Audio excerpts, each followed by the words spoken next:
The morning was like any other. Sun shining over downtown Atlanta, people bustling in and out of offices, coffee in one hand, phone in the other.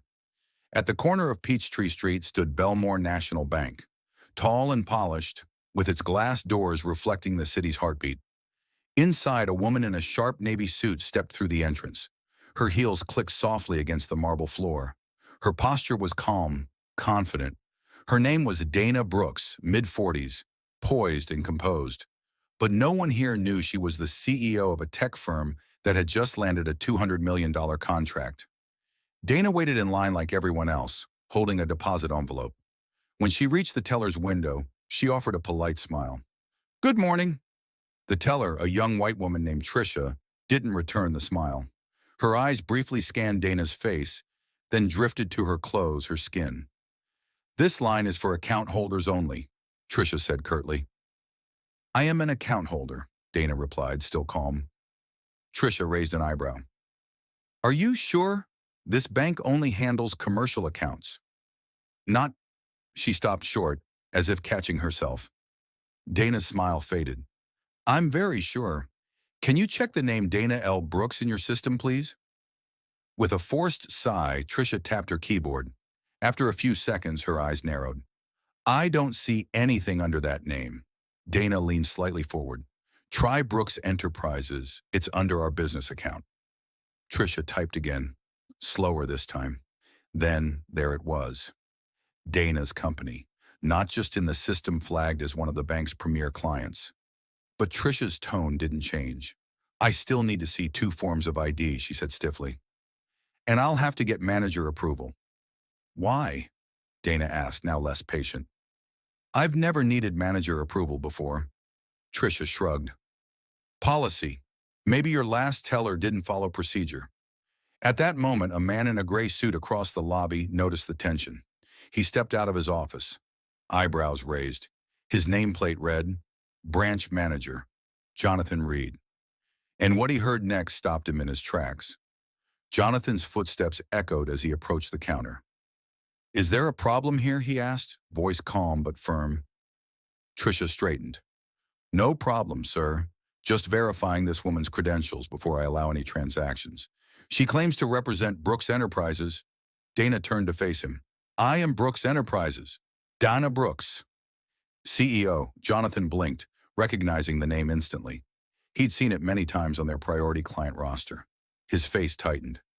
"Ms. Brooks, I sincerely apologize. There must be some misunderstanding. She didn't even check properly," Dana said evenly. "And now she's treating me like a threat." "I followed protocol," Tricia cut in.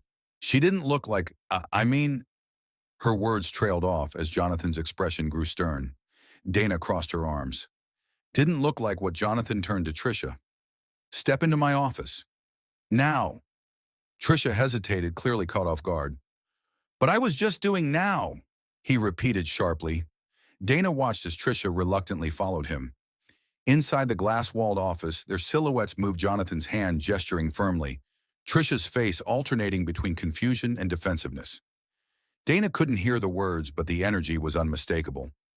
A few customers began murmuring, eyes glancing toward the scene. One older man whispered, "Ain't right, treating her like that." 2 minutes later, Jonathan stepped out alone, his face grave but composed. He walked straight to Dana. "I want to personally apologize for what just happened. Tricia's behavior does not reflect the values of Belmore Bank." Dana tilted her head. "It reflects something." He nodded slowly. "You're right. And it has consequences." Behind him, Tricia reappeared, stunned and red-faced. A security guard approached gently and said, "Ma'am, I'm going to have to escort you out." "What? You're firing me? Over this?" she exclaimed. Dana didn't flinch. She simply watched, emotionless, as the woman who tried to humiliate her was now walking the walk of shame. But this wasn't just about ego. It was about something deeper, because 5 minutes ago, a racist assumption almost cost Dana more than pride. Now things were just getting started. No one said a word. Dana stood still, her expression unreadable. A young teller nearby gave her an apologetic glance, but Dana didn't acknowledge it. She was used to this, being underestimated, dismissed, or judged before a word left her mouth. But what happened today wasn't going to stay inside these walls. Jonathan cleared his throat. Ms. Brooks, would you be willing to join me in my office? I'd like to personally address this and ensure everything is resolved. Dana nodded slowly and followed him. The office was sleek, with glass shelves lined with awards. But it felt colder now. Jonathan gestured toward a seat. Again, I am deeply sorry. I assure you, Trisha's behavior doesn't reflect our standards. Dana looked him in the eye. You said that already. But here's what I want to know. How long has she worked here?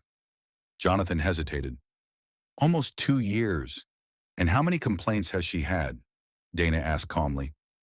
He shifted in his seat. There have been a few, yet she kept her job until today. You didn't take her off the front desk. You didn't train her better. You didn't protect people like me from that kind of treatment. So tell me, does her behavior really not reflect your values? Or is it just finally inconvenient? Jonathan looked stunned. Ms. Brooks, Dana raised a hand. Save it. I'm not here for apologies. I'm here for accountability. She reached into her bag and pulled out her phone. On it was a recording the entire exchange with Trisha, loud and clear. Jonathan's eyes widened. This isn't just for me, Dana continued. It's for the next black woman who walks in here and gets treated like she doesn't belong. There was a long pause. Then she added, You'll be hearing from my legal team and from my board because Belmore Bank is about to lose a $10 million relationship. Jonathan's shoulders slumped. Please, Ms. Brooks, let us make this right. Dana stood. It's too late for that. She walked out without another word. But the world outside, it was just starting to listen. By the time Dana stepped outside, her phone was already buzzing. The video had gone live on her social media accounts less than 5 minutes ago, and it was spreading fast. Comments poured in, some shocked, some furious, many simply saying what Dana had felt for years. This happens too often. She handled it with class. About time someone held them accountable. Across the city, news outlets picked up the story. Her name began trending. But it wasn't just about being a CEO anymore. It was about being seen. Back at Belmore Bank, chaos erupted. Calls from corporate, from PR teams, even from longtime clients began flooding in. Headlines followed soon after. CEO racially profiled at local bank. Top tech leader pulls $10 million account after discrimination incident.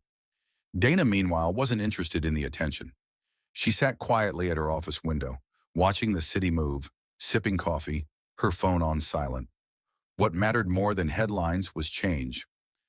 Later that week, Belmore issued a formal apology and launched a full investigation. But Dana didn't flinch. She declined interviews, ignored corporate bribes, and instead redirected her energy. She started a foundation quietly at first aimed at supporting minority entrepreneurs who had experienced similar discrimination.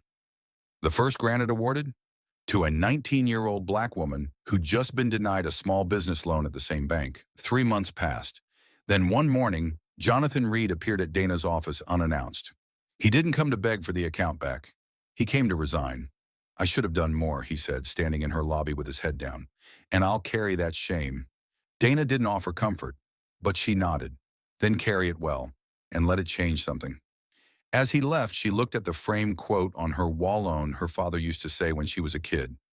Dignity isn't about what they call you, it's about how you answer. That day she answered loud and clear, and a lot more people were finally listening.